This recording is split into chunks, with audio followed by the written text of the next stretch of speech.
시편 141편은 다윗의 시로 알려져 있는데 이 시의 내용을 보게 되어지면 다윗이 하나님 앞에서 무엇을 아뢰고 있는지, 그가 바라는 소원이 무엇인지, 또 그가 다짐하는 것이 무엇인지를 발견하게 되어지는데, 세 가지 주님 앞에 소원하는 것이 있고, 그리고 한 가지 주님 앞에 이렇게 살아야 되겠다라고 두 가지지만 하나로 묶어서 다짐하고 있는 것이 있습니다. 자, 그러면 오늘 다윗이 하나님 앞에 간절히 바라는 소원이 무엇인가? 세 가지인데, 첫째, 자신의 기도가 주님께 연락되기를 소원하고 있는 거예요. 2절 말씀, 나의 기도가 주의 앞에 분향함 같이 되며 나의 손드는 것이 저녁 제사 같이 되게 하소서. 구약 시대에 제사장들은 아침과 저녁에 성소에 있는 분향단에 향을 피웠습니다. 그 향의 연기가 가득히 차면 그 분향은 하나님께 연락되어지는 것으로 그렇게 여겼어요. 그리고 번제를 드리면 하나님께서 받으셨다 이렇게 말씀하는데, 창세기 8장에 보면 노아가 방주에서 나온 후에 하나님께 번제를 드리는 장면이 나오고, 이때 하나님께 그 향기를 받으셨다 이렇게 성경은 말해요. 창세기 8장 21절, 여호와께서 그 향기를 받으시고, 우리가 좋은 향수를 맡거나 좋은 향기 냄새를 맡으면 기분이 좋지요. 이와 같이 하나님께서 우리의 제사의 향기를 받으시기를 원하시고 기뻐하신다는 거예요. 그래서 레위기 2장 2절 보면 이는 화제라 여호와께 향기로운 냄새니라 이렇게 말씀하시는데, 하나님께서는 성도의 예배, 우리의 기도를 향기로운 향기처럼 기쁨으로 받으신다는 거예요. 다윗은 부귀영화를 구하지 않고 자신의 기도가 분향단의 아름다운 향기처럼, 또한 저녁과 아침에 드려진 제사처럼 늘 하나님께 상달되기를 소원하고 있는 거예요. 어떤 기도를 드렸느냐, 얼마나 많이 기도했느냐가 중요한 것이 아니고 우리의 기도가 하나님께 상달되었느냐, 하나님이 기쁨으로 받으셨느냐, 이게 중요한 것이에요. 아무리 수천 번 기도를 하고 수만 번 수백 시간을 기도한다 할지라도 그저 나 혼자 소원풀이로 하는 내용이라면, 그런 기도라면 의미가 하나도 없어요. 선앙당에 가서 비는 그런 기도, 멍하고 앉았지 말고 정신을 차리라니까.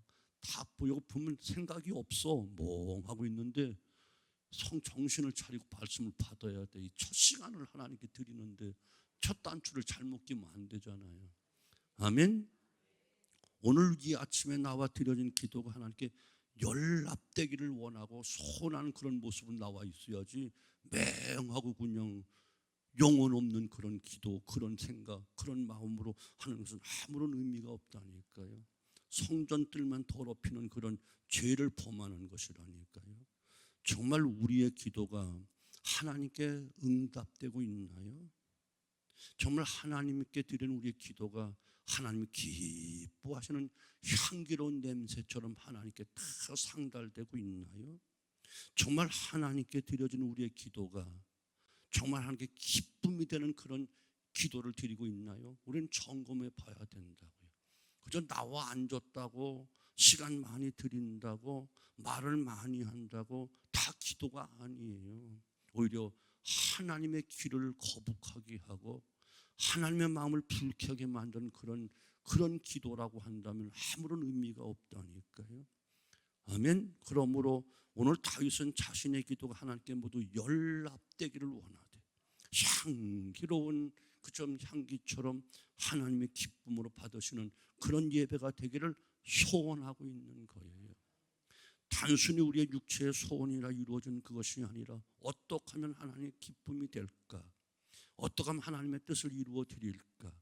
어떻게 하면 하나님이 받은 향기로운 거룩한 제사가 되어지고 향기로운 향기처럼 하나님께 올려지는 상달되고 응답되는 그런 기도가 될까? 이것을 고민해야 되고 연구해야 되고 소원해야 된다니까요. 다윗은 바로 그래서 내 마음에 합한 자다 이렇게 말씀하고 있는 거예요. 두 번째는 다윗은 입술로 범죄하지 않기를 소원하고 있는 것이 3절 말씀 보면 여호와여 내 입에 파수꾼을 세우시고 내 입술의 문을 지키소서. 하나님 내 입에 파수꾼을 세워주세요. 내 입술의 문을 지켜주세요. 이렇게 간절히 기도하는 거예요.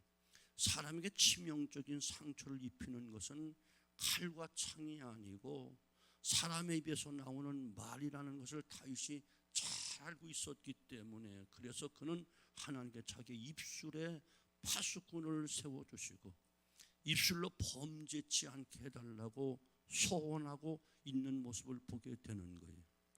부족하지만 저는 항상 가르치는 입장이 있고 말하는 입장이 있는데 항상 사람들과 만나고 돌아오게 되어지면 또 어떤 공식 석상에 나갔다 들어오게 되어지면 또 입술로 말로 하나님 앞에나 사람 앞에 잘못한 것이 왜 이렇게 많은지 정말 부끄럽기 그지가 없는 거예요.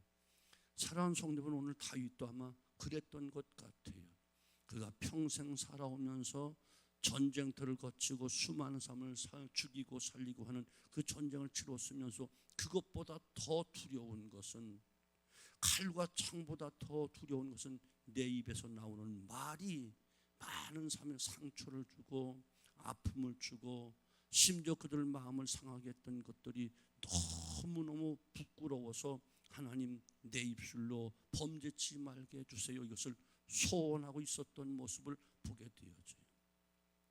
다윗의 소원은 세상의 부귀영화에 있지 않았어요. 오로지 하나님 앞에서 입술로 범죄치 않기를 소원하고 있는 모습을 발견하게 되는 거예요. 사랑하는 성도분, 우리가 주님께 영광을 돌리기 위해서 두 가지는 반드시 조심해야 되는데 하나는 우리 마음을 조심해야 되는 것이고 하나는 입술을 조심해야 되는 거예요. 감사하는 마음으로 고백을 드리는 것, 감사하는 마음으로 나와 예배하는 것, 감사하는 마음으로 삶을 살아가는 것, 이거 하나님이 가장 기뻐하시는 것인데 우리는 항상 마음에 불평과 원망이 많고 교만함이 싹트고 또한 시기 질투가 생겨나고 불평 원망이 말로 쏟아져 나오고 있어 우리는 하나님 앞에 평생을 신앙생활을 한다고 하면서 거룩한 형상을 닮아가고 하나님의 뜻대로 산다고 하면서 우리 속에 있는 이 마음이 또한 입술을 벌려 말한 그 한마디가 그만 평생 쌓아온 것을 한순간에 무너뜨리고 지금까지 쌓아놨던 모든 공덕이 한순간에 무너질 수 있음을 우리는 꼭 기억해서 다윗은 바로 이것을 두려워하고 있었고 하나님 앞에 이것을 간절히 소원하고 있는 거예요. 하나님 내 입술에 파수꾼을 제껴주세요. 할 말과 하지 말아야 될 말을 잘 분별할 수 있도록 입술로 범죄치 않도록 내 입술을 지켜주세요 라고 소원하고 있는데 아마 이것이 우리에게도 소원이 되어야 되지 않겠는가 이런 마음 같습니다. 감사한 마음으로 고백하고 항상 하나님께 영광이 되는 그런 말하고 입술로 또한 우리 하나님께 찬송하고 하나님 말씀을 전하고 하나님 앞에 기도하면서 곧바로 돌아서서 입술남을 헐뜯고 비방하고 불평하고 원망하는 이 모든 것들은 오히려 하나님의 가증스럽게 보여질 수 있기 때문에 그래서 다윗이 소원하기를 하나님 내 입술 지켜주세요. 이 새치도 안 되는 이 혀에 이것은 바로 지옥에서 나온 불로 이것이 수많은 사람을 살리기도 하고 죽이기도 하는데 살리는 입술이 되어야 되는데 저주하고 죽이는 입술이 돼버리고 말았고 아무리 천천만만의 좋은 말을 한다 할지라도 한마디 말로 그만 다 무너뜨릴 수 있으므로 내 입술로 범죄치 말게 해주세요라고 이처럼 소원하고 있다니까요. 어쩌면 이것도 우리에게는 너무너무 중요한 정말 다윗처럼 소원을 삼고도 부족할 그런 아름다운 기도의 제목일 줄 믿는데 이런 모습을 우리도 배울 수 있게 되어지기를 주님의 이름으로 축원합니다. 세 번째 다윗은 마음으로 범죄하지 않기를 소원하고 있는 거예요. 4절 말씀 보면 내 마음이 악한 일에 기울어 죄악을 행하는 자들과 함께 악을 행하지 말게 하시며 그들의 진수성찬을 먹지 말게 하소서. 다윗은 자신의 마음이 악한 사람들을 닮아갈까 봐 두려워하고 있는 거예요. 그래서 악한 일에 내 마음이 혹시라도 기울어질까 봐, 악한 자들이 하는 말에 내가 또 속아 넘어갈까 봐, 미혹될까 봐 하나님 내 마음에 악한 마음에 기울어지지 않도록, 악을 행하는 자들과 함께 악을 행하지 않도록 내 마음 중심을 잡게 하옵소서.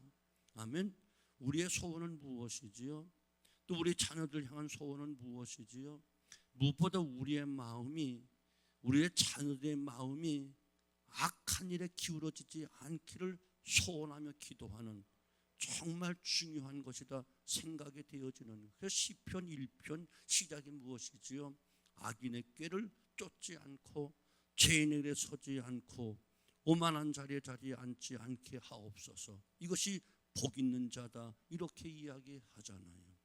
우리와 우리 자녀가 의로운 정말 하나님의 자녀답게 예수 믿는 사람답게 정말 우리의 마음을 잘 지켜서 범죄 쪽에 기울어지지 않고 악이 우리 속에서 도단하지 않도록 우리는 정말 소원하며 우리 마음을 다스리는 지혜가 있어야 된다니까요. 자기 마음을 다스리면 용사보다 낫고 많은 성을 빼앗는 어떤 장수보다 낫다. 자기 마음을 지키라고 이야기하고 입술을 지킨다고 하는 것이 이만큼 중요하지 않겠습니까? 그러면 우리도 다윗의 소원이 우리의 소원이 되어야 된다. 다시 말하지만 다윗이 왜 하나님 마음에 합한 자가 되었는가 짐작할 수 있는 그런 아름다운 마음을 갖고 있잖아요.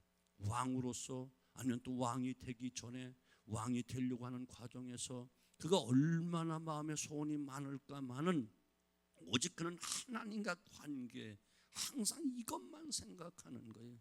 하나님, 내가 아무리 많은 말을 한다 할지라도 내 말의 기도가 하나님께 상달되지 못한다면 의미가 없습니다. 사람들에게 보여주기 위한 허세, 사람들에게 보여주기 위한 미사여구 아무리 많은 말을 한다 할지라도 소용없습니다. 내 기도가 하나님께 상달되기를 원합니다. 아멘.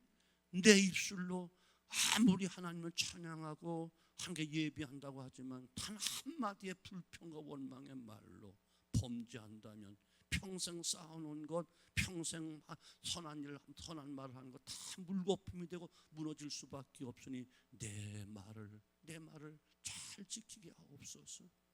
내 마음속에 도단하는 악한 죄악들이 많습니다. 감사가 생겨나고 정말 하나님께 감사, 하나님께 영광 돌리고 사랑의 마음이 돋아나야 되는데 내 마음속에 불평이 많고 원망이 많고 어느 순간 무엇하면 교만함이 싹트고 시기 질투가 있고 하는 이 못된 우리의 마음속을 하나님 기경시켜 주시고 범죄치 않도록 하옵소서. 정한 마음 창조하시고 정직한 영을 새롭게 하옵소서. 다윗의 소원이 우리의 소원이 되어지기를 바랍니다. 자, 이처럼 간절한 소원 3가지가 있고 그가 철저하게 다짐하는 그 2가지가 있어요. 이것을 하나로 묶는데 그냥 같이 나눠서 같이 들어보세요. 5절 말씀, 의인이 나를 칠지라도 은혜로 여기며 책망할지라도 머리에 기름같이 여겨서 내 머리가 이를 거절하지 아니할지라.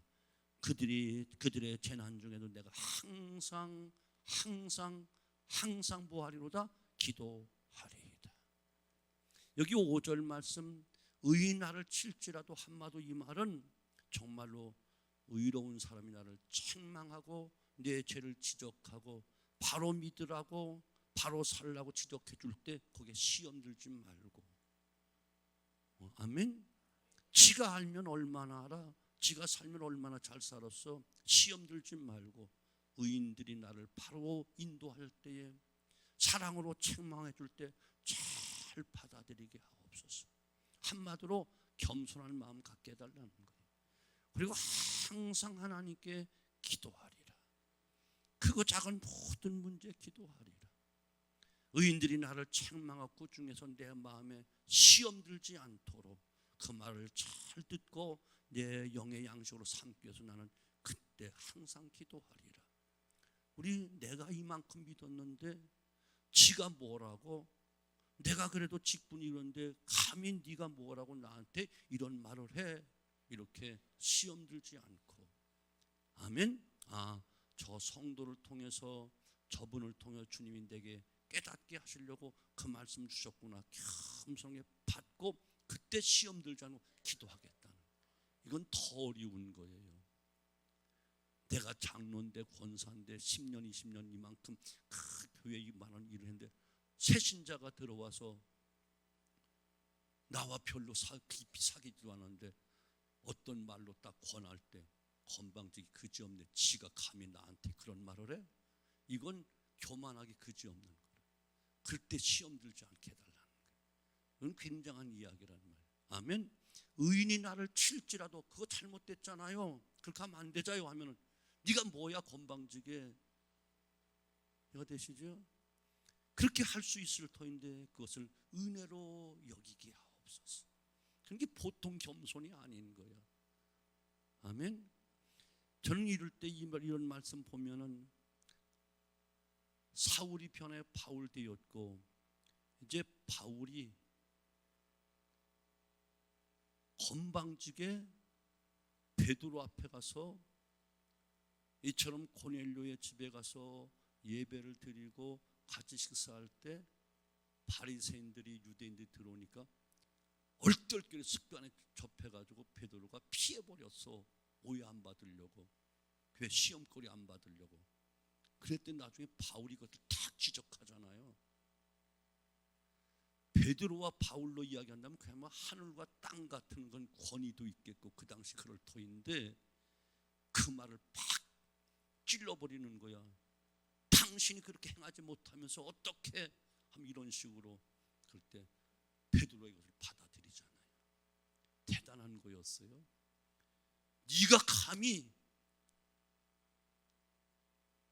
교회를 핍박하고 주님을 섬긴 스데반을 죽는데 앞장서 네가 증인되었고 설치던 네가 감히 나한테 그럴 수가 있어? 한마디 해봐. 바울은 영원히 없어지는 거야. 그런데 베드로가 그것을 받아들이잖아요. 아멘. 이것이 굉장히 겸손한 베드로의 덕이라니까요. 아멘. 베드로와 야곱이, 요한이 한마디만 해봐 바울은 지금까지 있을 수가 없어. 그런데 그 지적을 다 받아들이잖아요. 야, 베드로가 그래서 수제자가 됐구나 싶은 마음이 있는 거예요. 우리가 이게 쉬운 것도 아니에요. 저 같은 경우도 아마 전도사가 목사님 그렇게 하면 안 되잖아요 하면은 건방지게 네가 알면 얼마나 한다고 할 수 있을 터인데 딱 받아들인다는 거, 그건 보통 일이 아니라니까요. 아멘. 오늘 다윗이 이것을 다짐하고 있는 거예요. 그럴 때 나는 기도하리라. 아멘. 또 8절 말씀, 여호와여 내 눈이 주께 향하며 내가 주를 피하오리니 내 영혼을 빈곤한 데서 버려두지 마옵소서 라고 하면서 그가 마지막에 가서 뭐라고 말하지요? 바로 하나님 항상 모든 일에 주께 피하는 자가 되게 해주세요. 모든 일을. 아멘. 좋을 때 누가 칭찬할 때 교만하지 말고 바로 주님께 영광 돌리고, 힘들고 어렵고 답답한 일이 있을 때 내 힘으로 하려 하지 않고 주님께 다 피하겠습니다. 이것이 다윗이 아름다운 모습이라고요. 크고 작은 모든 것, 여호와여 내 눈이 주께 향하며 내가 주께 피하겠습니다. 어떤 상황에도 난 주께 피하겠습니다. 하나님만 나의 피난처, 나의 거처가 되십니다. 이런 고백이잖아요. 그러니까 그 결과가 어떻다고요? 9절 말씀, 나를 지키사 그들이 나를 잡으려고 놓은 올무와 악을 행하는 자들의 함정에서 벗어나게 하옵소서. 악인은 자기 그물에 걸리게 하시고 나만은 온전히 면하게 하소서. 하나님께 피하는 자, 어떤 재앙이라도 어떤 홍수 속에도 다 막아주시고 지켜주신다는 거예요. 악인들은 그들의 그물에 다 걸려버리고 자기가 친 함정에 자기가 빠지고 자기가 쳐는 그물에 걸려 넘어지지만 나만은, 하나님께 늘 기도하는 나만은, 하나님께 늘 피하는 나는 온전히 면하게 되어지고 피하게 되어지고 보호받게 된다는 거예요. 사랑하는 성도분, 이것이 다윗의 신앙이고 다윗의 다짐과 함께 그가 받는 축복이라니까요. 그러니까 다윗이 위대한 성군이 되어지고 통일 왕국을 이루게 되어지고 그 신앙과 그의 삶이 하나님 마음에 합한 자가 되어져서 그 후손 가운데 메시아가 탄생되어지고 우리의 구원을 이루는 놀라운 구원의 역사가 이루어졌음을 우리 모두 깨닫고, 나를 통해서 진실로 우리 가정의 구원이 이루어지고 나를 통해서 하나님의 뜻이 온전히 이루어지고 내 마음이 하나님 마음에 합한 자가 되어서 주님께 인정받게 되어지고 모든 악인들이 다 그 물에 걸리고 자기가 판 함정에 다 멸망당한다 할지라도 나는 그것으로 면제를 받고 보호받고 하나님의 인정받고 승리하는 삶이 되어진 큰 은혜가 있기를 주님의 이름으로 축원합니다. 우리도 다윗처럼 소원해 봅시다. 하나님, 나의 기도가 하나님께 상달되기 원합니다. 입술로 범죄치 않기를 원합니다. 내 마음이 결코 범죄하지 않게 도와주세요라고 그것을 소원하여 하나님의 마음에 합한 귀한 삶이 되어지고 우리가 항상 기도하고 항상 피하여 모든 악인들의 올무와 그물에서 벗어난 참된 자유함과 평안과 축복만이 넘치게 되어지기를 주님의 이름으로 축원합니다.